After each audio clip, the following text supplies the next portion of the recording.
everybody, it's Lavender Town.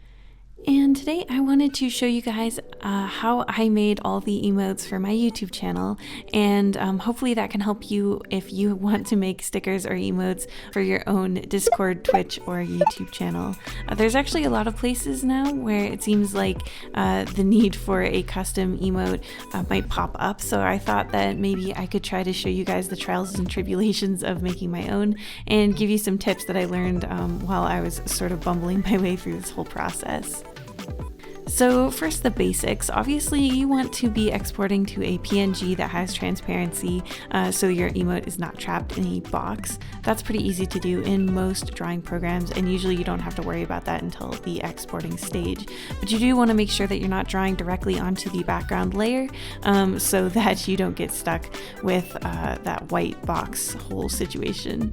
One of the biggest things that I ran into right away was that I was designing with too much detail in mind. And partially this is because I was so zoomed in on my image. Now, obviously, when you're making an emote, it needs to work at an extremely small size. It's going to look different on mobile devices versus web devices or computers or anything like that, but it's safe to assume that it's going to be small. So the pose that this character, my little icon, is doing is a little bit too complicated for an emote.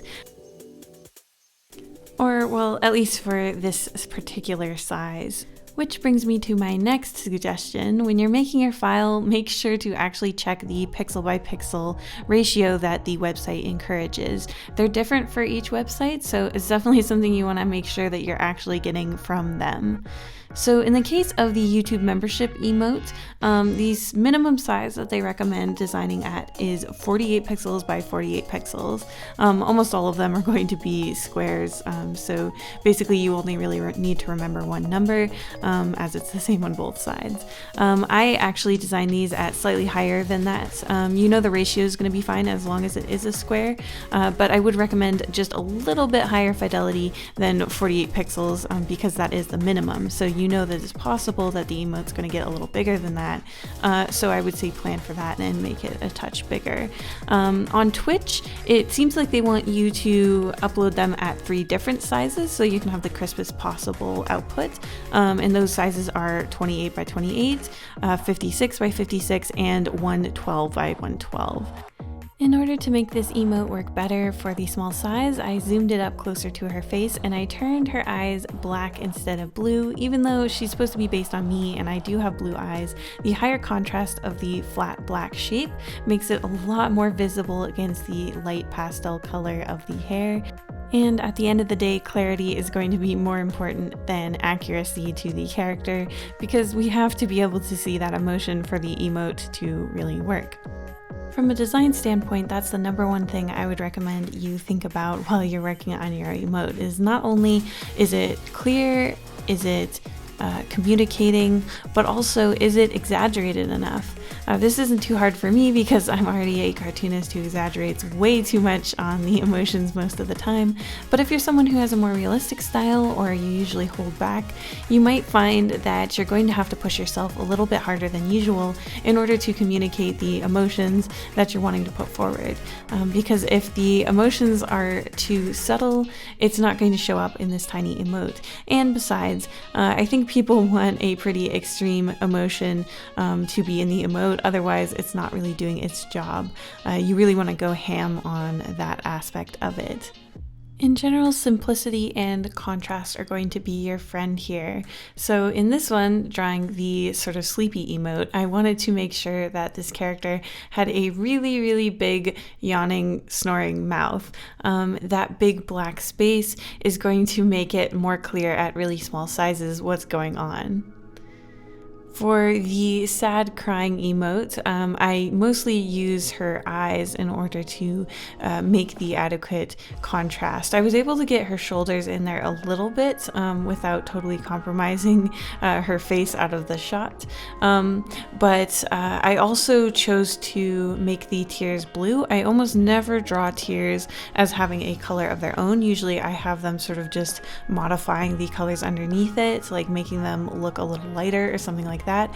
But in an emote, there is no space for this sort of illustrative subtlety, so I really wanted to make sure it's clear what is going on in the emote. So I decided to go with a totally blue tier because I feel like that makes it a lot clearer as to what's going on.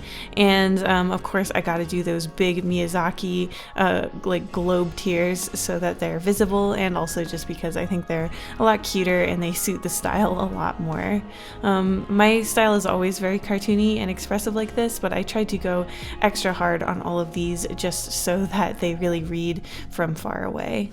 I mean, that's basically the whole struggle with everything. I didn't have trouble really designing the faces that I wanted to use. In general, you just want to start with the basic emotions.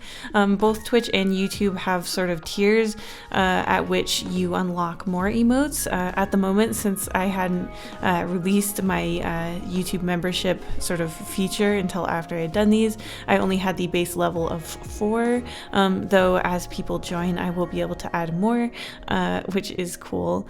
It's really the only thing motivating me to even sort of push this whole membership thing, because I really want to just unlock more emotes. I still ended up doing this one, which is kind of a bonus one, and I can't actually release it until we have at least 2 members. I don't know once I release this video how many people are actually going to want to be a part of this, and obviously no pressure to any of you to do my membership thing. Like, I pretty much just did this because I wanted to have the emotes as something that I could, put up officially. But yeah, obviously do not put yourself out to become a member. Only do it if you have extra money that you want to spend, and if you really, really, really like the channel, because otherwise I would feel really bad. So the last step that I need to do is something that's also shared on Twitch and YouTube. So on Twitch and YouTube, if someone becomes a subscriber on Twitch or a member on YouTube, they get a little badge that goes alongside their name whenever they comment or talk in chat. And so this was something that I had to really strain my mind and try to think of what one evolving image really represents a channel. My first sort of inclination was like a witch's hat because of my webcomic, but I realized a lot of people follow me on YouTube and don't necessarily read my comic, and I don't actually do that much witchy content on here, so I decided to change it to an eye. These badges show up even drastically smaller than the emotes, so I had to make sure that they were extremely simple, and that their evolution sort of system would be something that makes sense and would be fun. I was really not sure how I was going to make the eye evolve, and for these badge systems you want it to be something that can sort of appear to be leveling up. I think the whole idea of it is to try and make sure that the people who subscribe or the people who become members feel like they're actually getting that value out of continuing to be with a particular creator. So you want to make sure that every step along the way it looks a lot cooler so that you're really rewarding them for supporting you.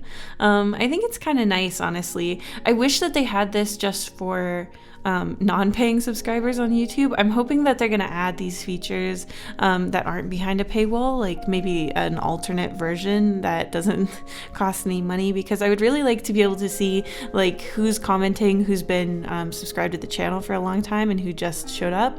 But I am glad that they're adding a little bit more fun and pizzazz on YouTube. I feel like YouTube has been visually pretty minimalist for a long time, and I'd like more emotes and more just visual fun stuff to look at. So yeah, if any YouTube CEOs are watching this, that's my advice. So the way that I tried to make sure that this eye would sort of evolve is I added some basically more details to it every step along the way. I thought that'd be kind of fun because it almost looks like it's like a drawing tutorial, but it's sort of going up as the tiers go up.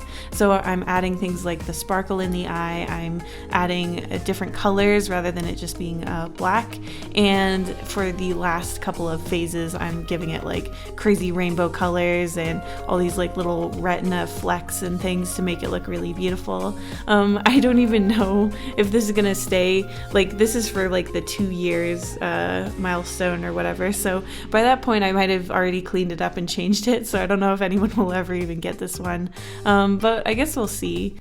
So yeah, whether you're designing stuff to enhance your Twitch or YouTube professional life, or if you just want to do this for fun, I hope this was helpful to you. And if you do want to become a member of my channel or try it out, there's a button on the top of my channel and maybe attached to some of my videos that says join.